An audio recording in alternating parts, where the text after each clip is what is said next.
Oh, the Armsy. I clearly remember my first encounter with it like it was 4 years ago. I was relatively new to the forest, and I built myself a nifty little treehouse with a small defensive wall around it, similar to this one.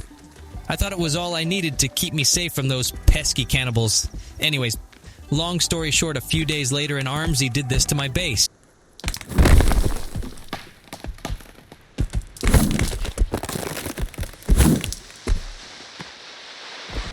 Its limbs literally went through the wall and merely grazed the tree where my treehouse was.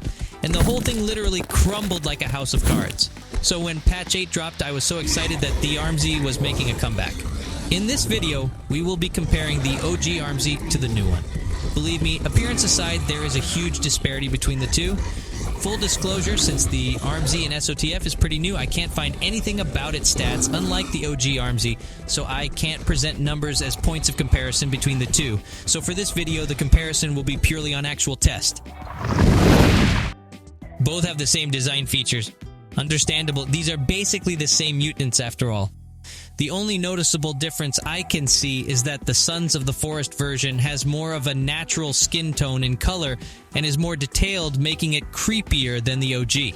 From the texture down to the wrinkles and skin folds, it is a huge improvement from the OG Armsy. Again, understandable considering that SOTF graphics is a total overhaul graphics-wise from the first game.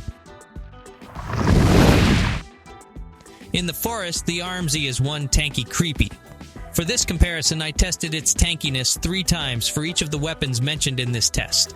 And the weapons I chose are those which have counterparts in both games, and I didn't do any upgrades to keep things equal for a more reliable result. I didn't include grenades and bombs since one explosive is enough to kill an Armsy. So, for the melee weapons, we have the katana and the modern axe, and for the ranged, we have the crafted bow and the modern bow for the first game, and the compound bow for the second game. Both will be using crafted arrows. First, the OG Armsy. It takes around 36 to 38 strikes to take it down with the katana and the modern axe. That is one hard bastard to take down, and this is just the normal mode. For hard mode, it has 50 more HP, so that is like 10 more strikes. As for the ranged weapons, it takes 16 arrow shots for the modern bow and 23 to 25 with the crafted bow to take it down. Again, both using crafted arrows. Now, this is where it gets weird. It takes just 16 strikes to take it down with both the katana and the modern axe. But it takes 23 arrows to kill it with the compound bow and 32 arrows to kill it with the crafted bow. So it's almost like the number of strikes has been reversed for melee and ranged weapons between the two. As you have seen earlier, the old Armsy could take down a tree and a treehouse with one swipe. For defensive walls, it takes the Armsy 25 strikes to destroy a spiked wall and 16 to take down an ordinary defensive wall. The new Armsy, however, couldn't even take down a tree, much more a fence. It seems like the hitbox for the new Armsy has not been implemented yet. So, for destroying structures, comparing both Armsies is like watching a female MMA fighter dominating the women's division, only to decide to identify herself as a man and compete in the men's division. You like that? Yeah!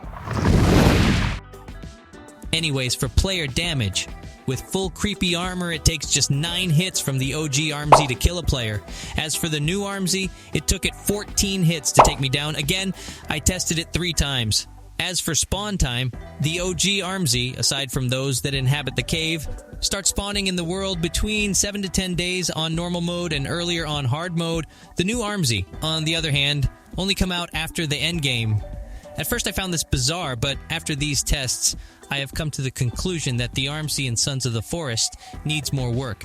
I am sure that it will be able to destroy structures eventually. As to the amount of damage, remains to be seen. Consider watching my story explanation videos here, and if you enjoyed this content, do consider subscribing. It helps me out a lot. Thanks for watching, have a great day, y'all, and peace out.